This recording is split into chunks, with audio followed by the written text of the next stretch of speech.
7 ឆ្នាំមុនឲ្យតែលើពាក្យថាធានារ៉ាប់រងមិនថាគេមិនណែនាំឬក៏ឃើញតាមបណ្ដាញសង្គមឯងគឺខ្ញុំអូសចោលតែម្ដងពីព្រោះខ្ញុំគិតថាសន្សំលុយទុកសម្រាប់ប្រើប្រាស់ទុកសម្រាប់បំពេញតម្រូវការផ្សេងៗល្អជាងណាមួយខ្ញុំគិតថាធានារ៉ាប់រងតម្លៃថ្លៃ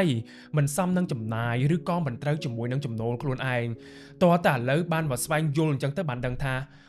តាមពិតគ្រាន់តែជាពាក្យចចាមអារាមឬតាមគ្នាហើយជាការគិតខុសតែខ្លួនឯងទេការពិតទៅតម្លៃធានារ៉ាប់រងអាយុជីវិតគឺស្របទៅនឹងកញ្ចប់ទំហំការពារដែលយើងជ្រើសរើសនិងចង់បានតែប៉ុណ្ណោះ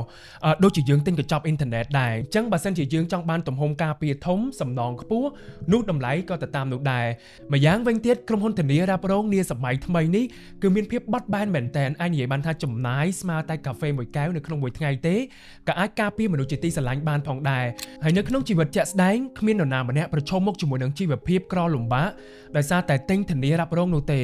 ក៏ប៉ុន្តែមានក្រុមគ្រួសារជាច្រើនដែលត្រូវធ្លាក់ខ្លួនក្រនិងអស់ទ្រព្យសម្បត្តិដោយសារតែស្ដាយលុយមិនទិញធានារ៉ាប់រងដូច្នេះពាក្យថាថ្លៃមិនមែនជាឧបសគ្គនោះទេឧបសគ្គនៅត្រង់ថាយើងមិនព្រមបើកចិត្តស្វែងយល់ពីវាឲ្យបានច្បាស់លាស់តែប៉ុណ្ណោះឈប់ឲ្យពាក្យចចាមអារាមនិងការយល់ខុសមកបិទផ្លូវសុវត្ថិភាពហិរញ្ញវត្ថុគ្រួសារបងប្អូនទៀតទៅប្រសិនបើបងប្អូនចង់ដឹងថាតើចំណូលនាពេលបច្ចុប្បន្នគួរតែរៀបចំកញ្ចប់ការពារបែបណាឲ្យឆ្លាតវៃ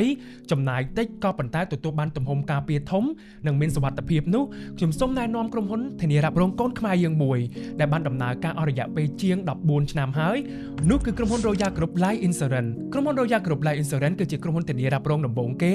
ដែលបានចាក់ឫសយ៉ាងជ្រៅនៅក្នុងប្រទេសកម្ពុជានិងជាបទសម្ព័ន្ធរបស់ក្រុមហ៊ុន Royal Group ក្រុមហ៊ុន Royal Group Life Insurance បង្កើតឡើងដោយជនជាតិខ្មែរដើម្បីប្រជាជនកម្ពុជា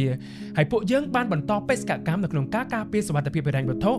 សន្តិភាពផ្លូវចិត្តនិងភាពរីកចម្រើនហិរញ្ញវត្ថុរបស់ក្រុមគ្រួសារប្រជាជនកម្ពុជាក្រុមហ៊ុន Royal Group Life Insurance សុវត្ថិភាពថ្ងៃនេះកាន់តែរឹងមាំនៅថ្ងៃស្អែក